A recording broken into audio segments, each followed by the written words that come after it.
ಕೇಂದ್ರ ಸರ್ಕಾರದ ಅಮೃತ್ ಭಾರತ್ ಯೋಜನೆಯಡಿ ಕೊಪ್ಪಳದ ರೈಲ್ವೆ ನಿಲ್ದಾಣವನ್ನು ನವೀಕರಣ ಮಾಡಲಾಗಿದೆ. ಇದನ್ನು ಪ್ರಧಾನಿ ನರೇಂದ್ರ ಮೋದಿಯವರು ಜುಲೈ 17ರಂದು ವರ್ಚುವಲ್ ಮೂಲಕ ಉದ್ಘಾಟನೆ ಮಾಡುವರು. ಅತ್ಯಂತ ಕಡಿಮೆ ಸೌಲಭ್ಯಗಳು ಇದ್ದಂಥ ಕೊಪ್ಪಳದ ರೈಲು ನಿಲ್ದಾಣದಲ್ಲಿ ಈಗ ಉತ್ತಮ ಸೌಲಭ್ಯಗಳನ್ನು ಕಲ್ಪಿಸಲಾಗಿದೆ. ಆ ಎಲ್ಲ ಸೌಲಭ್ಯಗಳು ಏನು ಅನ್ನೋದನ್ನು ಈ ವರದಿಯಲ್ಲಿ ನೋಡಿ. ಸ್ವಾತಂತ್ರ್ಯ ಪೂರ್ವದಲ್ಲಿಯೇ ಕೊಪ್ಪಳ ರೈಲು ನಿಲ್ದಾಣ ನಿರ್ಮಾಣವಾಗಿದ್ದು ಹಲವು ದಶಕಗಳಿಂದ ಸೌಲಭ್ಯಗಳ ಕೊರತೆ ಎದುರಿಸುತ್ತಿತ್ತು. ಜೋರಾಗಿ ಮಳೆ ಬಂದರೆ ಸೋರುತ್ತಿತ್ತು.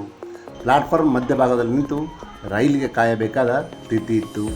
ಸೀಮಿತ ಸೌಲಭ್ಯಗಳಷ್ಟೇ ಹೊಂದಿದ್ದ ಕೊಪ್ಪಳದ ರೈಲು ನಿಲ್ದಾಣವನ್ನು ಕೇಂದ್ರ ಸರ್ಕಾರದ ಅಮೃತ್ ಭಾರತ್ ಯೋಜನೆಯಡಿ 21.14 ಕೋಟಿ ವೆಚ್ಚದಲ್ಲಿ ನವೀಕರಣ ಮಾಡಲಾಗಿದೆ. ರೈಲು ಓಡಾಟಗಳ ಕಾರ್ಯಾಚರಣೆಯ ದಕ್ಷತೆಯನ್ನು ಹೆಚ್ಚಿಸಲು 1508 ಚದರ ಮೀಟರ್ ವಿಸ್ತೀರ್ಣದ G+1 ಹೊಸ ನಿಲ್ದಾಣ ಕಟ್ಟಡ ನಿರ್ಮಾಣವಾಗಿದೆ. ನಾವು ಗಂಗಾವತಿಯವರು, ಬಟ್ ನಮಗೆಲ್ಲ ಅನುಕೂಲ ಆಗಿದೆ. ಕೊಪ್ಪಳಕ್ಕೆ ಗಂಗಾವತಿಗೆ ಈ ಥರ ಹೋಗೋದಕ್ಕೆ ಮೊದಲಿಗೆಲ್ಲ ನಾನಷ್ಟು ನೋಡಿಲ್ಲ, ಬಟ್ ಈಗ ರೀಸೆಂಟಾಗಿ ನೋಡಿದ್ದು, ಜಾಸ್ತಿ ಓಡಾಟ ಆಗಿರೋದ್ರಲ್ಲಿದ್ದ ರೀಸೆಂಟಾಗಿ ನೋಡಿದ್ದು ಎಲ್ಲ ಚೆನ್ನಾಗಾಗಿದೆ ಸರ್. ಇಂಪ್ರೂವ್ಮೆಂಟ್ ಅಂದ್ರಿಗಿನ ಇನ್ನೂ ಆಗಬೇಕು. ಯಾವ ಥರ ಅಂತ ನಂಗೆ ಅಷ್ಟು ಐಡಿಯಾ ಇಲ್ಲ, ಆದರೆ ಓಕೆ ಚೆನ್ನಾಗಿದೆ. ಕರೆಕ್ಟ್ ಟೈಮಿಗೆ ಟ್ರೈನ್ ಎಲ್ಲ ಬರ್ತವೆ. ಹೊಸದಾಗಿ ಟಿಕೆಟ್ ಬುಕ್ಕಿಂಗ್ ಕಚೇರಿ, ನಿರೀಕ್ಷಣಾ ಕೊಠಡಗಳು, 600 ಚದರ ಮೀಟರ್ ವ್ಯಾಪ್ತಿಯ ಸುತ್ತಾಟ ಪ್ರದೇಶ ಅಭಿವೃದ್ಧಿಪಡಿಸಲಾಗಿದೆ.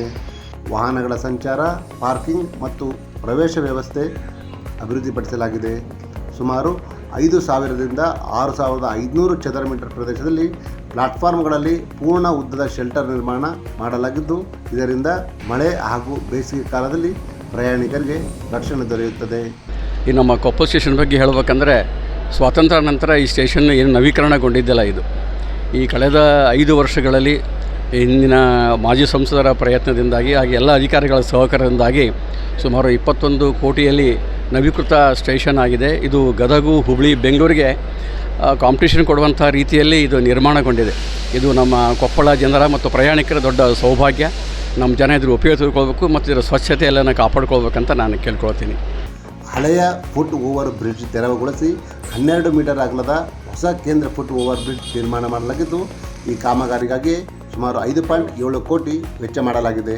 ಪ್ಲಾಟ್ಫಾರ್ಮ್ಗಳ ನಡುವೆ ಸುರಕ್ಷಿತ ಸಂಚಾರಕ್ಕೂ ವ್ಯವಸ್ಥೆ ಕಲ್ಪಿಸಲಾಗಿದೆ. ಪ್ರಯಾಣಿಕರ ಅನುಕೂಲಕ್ಕಾಗಿ 2 ಲಿಫ್ಟ್ಗಳು ಮತ್ತು 2 ಎಸ್ಕಲೇಟರ್ಗಳನ್ನು ಕಲ್ಪಿಸಲಾಗಿದೆ. ಇದರಿಂದ ಹಿರಿಯ ನಾಗರಿಕರು ಹಾಗೂ ಅಂಗವಿಕಲರಿಗೆ ಅನುಕೂಲವಾಗುತ್ತದೆ. ರೈಲು ನಿಲ್ದಾಣ ಮತ್ತು ಸುತ್ತಲೂ LED ಆಧಾರಿತ ಬೆಳಕಿನ ವ್ಯವಸ್ಥೆ, ಪ್ಲಾಟ್ಫಾರ್ಮ್ ಹೆಸರಿನ ಫಲಕಗಳು, LED ಸೈನ್ ಬೋರ್ಡ್ಗಳು, ಮಾಹಿತಿ ಒದಗಿಸಲು ಕೋಚ್ ಇಂಡಿಕೇಷನ್ ಬೋರ್ಡ್ಗಳು, ರೈಲು ಇಂಡಿಕೇಷನ್ ಬೋರ್ಡ್ಗಳು, ಸಾರ್ವಜನಿಕ ಘೋಷಣೆ ವ್ಯವಸ್ಥೆ ಇದೆ. ಕೋಟ್ಯಾಂತರ ರೂಪಾಯಿ ಖರ್ಚು ಮಾಡಿ ರೈಲು ನಿಲ್ದಾಣವನ್ನು ಉನ್ನತೀಕರಿಸಿದರೂ ಇನ್ನಷ್ಟು ಪ್ರಯಾಣಿಕ ಸ್ನೇಹಿ ಸೌಲಭ್ಯಗಳು ಬೇಕು ಎನ್ನುವುದು ಸ್ಥಳೀಯ ಜನರ ಆಗ್ರಹವಾಗಿದೆ. ಈ ಒಂದು ಸಂದರ್ಭದಲ್ಲಿ ಅಲ್ಲಿ ಬಹಳಷ್ಟು ಕೊರತೆಗಳು, ಅಂದರೆ ಕೋಟ್ಯಾಂತರ ರೂಪಾಯಿ ಖರ್ಚು ಮಾಡಿ 2ನೇ ಪ್ಲಾಟ್ಫಾರ್ಮ್ನಲ್ಲಿ ಶೌಚಾಲಯದ ವ್ಯವಸ್ಥೆ ಇಲ್ಲ, ಆಮೇಲೆ ಟಿಕೆಟ್ ಕೊಡುವಂಥ ವ್ಯವಸ್ಥೆ ಇಲ್ಲ, ಆಮೇಲೆ ಅಲ್ಲಿ ಕನಿಷ್ಠ ಮೂಲಭೂತ ಸೌಲಭ್ಯಗಳು ಯಾವೂ ಇಲ್ಲ. ಅದ್ರ ಜೊತೆಗೆ ಏನು ಶೆಲ್ಟರ್ ನಿರ್ಮಾಣ ಮಾಡಿದ್ದಾರೆ, ಆ ಶೆಲ್ಟರ್ ಅಲ್ಲೆಲ್ಲೇ ಗ್ಯಾಪ್ ಮಾಡಿದ್ದಾರೆ. ಮಳೆ ನೀರು ಬರ್ತಾಯಿದೆ, ಆಮೇಲೆ ಒಳಗಾದನ್ನು ಕೆಲವೊಂದು ಕಡೆ ನೀರು ಬರ್ತಾಯಿದೆ, ಅಂಥ ಒಂದು ಸ್ಥಿತಿಯಲ್ಲಿದೆ. ಅದ್ರ ಜೊತೆಗೇ ಈ ಭಾಗದಲ್ಲಿ ನೋಡಿಕೊಂಡಾಗ ಕೆಲವಷ್ಟು ಅಲ್ಲೆಲ್ಲೇ ಕಳಪೆ ಕಾಮಗಾರಿ ಆಗಿದೆ ಅಂತ ಹೇಳಿ ನಮಗೆ ಗೊತ್ತಾಯಿತು. ಪ್ರಸ್ತುತ 1ನೇ ಪ್ಲಾಟ್ಫಾರ್ಮ್ನಲ್ಲಿ ಮಾತ್ರ ಸಾರ್ವಜನಿಕ ಶೌಚಾಲಯ ವ್ಯವಸ್ಥೆ ಇದ್ದು, 2ನೇ ಪ್ಲಾಟ್ಫಾರ್ಮ್ನಲ್ಲೂ ಈ ಸೌಲಭ್ಯ ಕಲ್ಪಿಸಬೇಕಾಗಿದೆ. ಹಲವು ಬಾರಿ ಎಸ್ಕಲೇಟರ್ ಆನ್ ಇರುತ್ತದೆ, ಇನ್ನು ಕೆಲವು ಬಾರಿ ಆಫ್ ಮಾಡಿಯೇ ಇರಲಾಗುತ್ತದೆ. ಈ ಕುರಿತು ಕ್ರಮವಹಿಸಬೇಕು. ಶಿವಗಂಗಾ ನಗರ, ಭಾಗ್ಯನಗರ ಸೇರಿದಂತೆ ರೈಲು ನಿಲ್ದಾಣದ ಇನ್ನೊಂದು ಬದಿಯ ಭಾಗದ ಜನರ ಅನುಕೂಲಕ್ಕಾಗಿ ಮತ್ತೊಂದು ಟಿಕೆಟ್ ಕೌಂಟರ್ ಆರಂಭಿಸಬೇಕು ಎನ್ನುವುದು ಸ್ಥಳೀಯ ಜನರ ಆಗ್ರಹವಾಗಿದೆ.